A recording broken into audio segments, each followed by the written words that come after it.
भगवान श्री कृष्ण स्वयं कहते हैं गीता में कि पल भर में तो हम करोड़ों के स्वामी हो जाते हैं और पल भर में हम मिट्टी में दिखाई देते हैं। तो यह हमारे मन की ताकत है। यदि मन हमारे बस में है तो यह हमारा सबसे प्रिय और नज़दीकी मित्र है, और यदि यह हमारे बस में नहीं है तो यही हमारे सबसे नज़दीकी शत्रु है। क्योंकि यदि हमारा मन बस में है तो किसी भी कार्य को हम पूर्ण रूप से अपनी पूर्ण शक्ति लगाकर कर सकते हैं, और यदि मन बस में नहीं है तो कुछ शक्ति उस कार्य में लगेगी और कुछ मन इधर उधर दौड़ाने में व्यर्थ करेगा। इसलिए भगवान श्री कृष्ण कहते हैं गीता में कि हे अर्जुन, इसे अभ्यास योग द्वारा वश में किया जा सकता है। आपका मन चाहे कहीं भी जाए, कितनी बार भी जाए, आपका कर्तव्य है अभ्यास की कुंजी से इसे बार बार खींच कर लाना, इसे बार बार खींच कर लाना।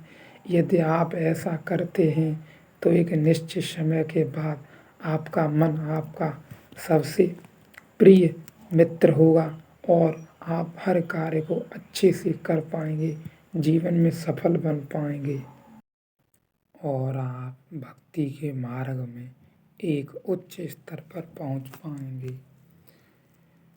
जीवन में हम सब ही कामयाब होना चाहते हैं, और जो लोग कामयाब हो चुके हैं वो भी कहीं न कहीं यही कहते हैं कि भगवान का उनके जीवन में बहुत बड़ा रोल रहा। भगवान के प्रति उनकी भावना प्रेम की सच्ची रही। गीता तो वह ग्रंथ है जिसके पद पद में पदम रहस्य भरा हुआ है, और यह कामयाबी का, सफलता का एक ऐसा उदाहरण है जिसमें पद पद में बताया गया है कि कामयाब कैसे बने, चाहे वह कोई क्षेत्र हो, धन हो, दौलत हो, पद हो, प्रतिष्ठा हो, आपको कुछ भी चाहिए तो गीता में बहुत सी कल्याण और सफलता हेतु बहुत तरह की बातें बताई गई हैं। वैसे भी हम सब अपने जीवन में रोज़ कुछ न कुछ नया सीखते रहते हैं, लेकिन हमने यह अनुभव किया हो कभी वह सीख हमें मिलती कहाँ से है, उससे प्रेरणा हमें मिलती कैसे है। जो हम डेली कार्य करते हैं कोई न कोई, उसकी प्रेरणा कैसे आती है, बुद्धि में आती है तो किस प्रकार से आती है, यही तो परम रहस्य है।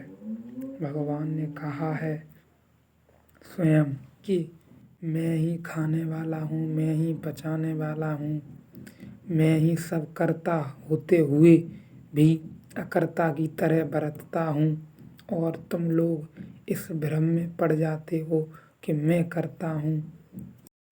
और जहाँ मैं जन्म लेता है वहाँ अहंकार छा जाता है, और जहाँ अहंकार छा जाता है वहाँ बुद्धि विवेक नष्ट होने लगता है।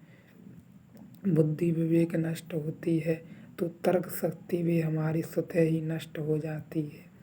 सोचने विचारने, सही गलत दिशा दिखाने की क्षमता भी खत्म हो जाती है, और इससे हमारे नाश के द्वार खुल जाते हैं। इससे हमें यह समझना चाहिए सब कुछ तो परमपिता परमेश्वर ही कर रहे हैं, हम तो बस एक नौकर के वेश में यहाँ जीवन व्यतीत कर रहे हैं बस, और कुछ नहीं है। शेष सब कुछ भगवान हैं, उनके द्वारा ही हो रहा है, तय समय के अनुसार ही होगा, न उससे पहले न उसके बाद, जो भी होगा समय में ही होगा। वे स्वयं कहते हैं कि हम अपना पराया, ऊंच नीच, लाभ हानि, जय पराजय में पड़ जाते हैं, जाति पाति में पड़ जाते हैं, जिससे हम भगवान को भूल जाते हैं। जिस भगवान को भूल जाते हैं जिसने हमें दो नेत्र प्रदान किए, जिनसे हम सारा संसार देख लेते हैं, लेकिन जिसने हमें इतने नेत्र प्रदान किए जिनसे हम संसार देख लेते हैं और हम उसी परमात्मा को नहीं देख पाते। यह हमारा कितना बड़ा दुर्भाग्य है। भगवान स्वयं ही कहते हैं, यदि मनुष्य के लिए कुछ करने लायक है तो वह है भक्ति, प्रेम, सदाचार, क्योंकि यही वे गुण हैं जिनसे हम इस संसार से परमात्मा के रूप में जुड़ जाएंगे।